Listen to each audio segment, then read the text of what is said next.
Hello बच्चों, चलिए प्रश्न को पढ़ते हैं। भौतिक साम्य की प्रकृति क्या होती है? चलिए बच्चों, देखते हैं मुख्य अवधारणा। मुख्य अवधारणा। तो बच्चों, पहले हम ये समझते हैं कि भौतिक साम्य क्या होता है। भौतिक प्रक्रमों में भौतिक प्रक्रमों में उपस्थित उपस्थित साम्यावस्था को स्थित साम्यावस्था को क्या कहते हैं? भौतिक साम्य कहते हैं। भौतिक साम्य कहा जाता है। ये कितने प्रकार के होते हैं बच्चों? ये तीन प्रकार के होते हैं। तीन प्रकार के होते हैं।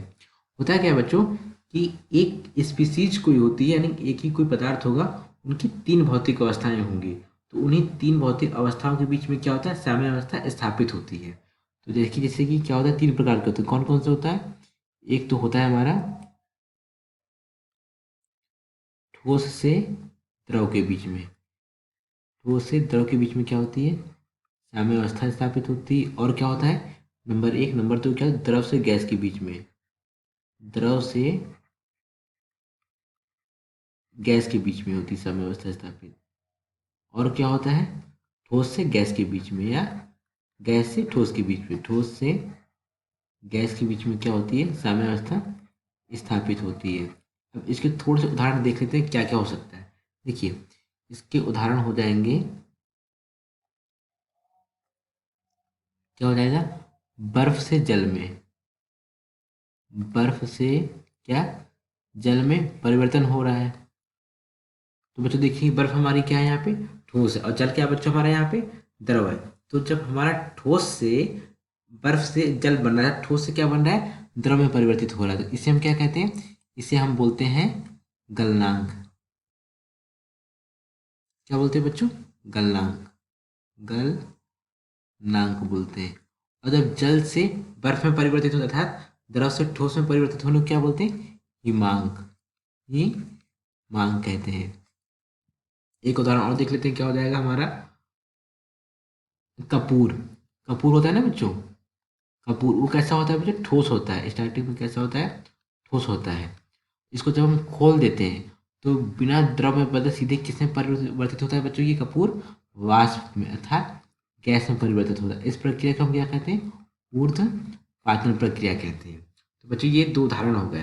अब इसमें पूछा है कि भौतिक साम्य की प्रकृति क्या होती है। यहाँ पे देख लेते हैं भौतिक साम्य की प्रकृति क्या होती है।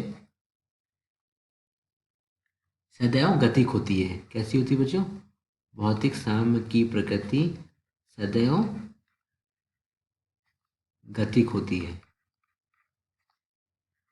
सदैव गतिक होती है। अग्र और और पश्च।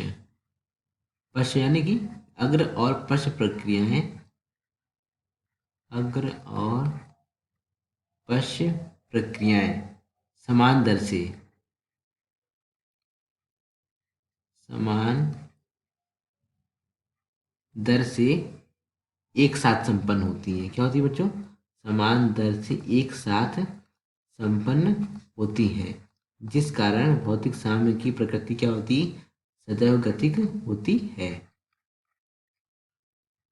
यानी कि बच्चों हो क्या रहा है? अगर अभिक्रिया की दर और पश्च अभिक्रिया की दर बराबर क्या हो रही है बच्चों? यहाँ पे समान हो रही है।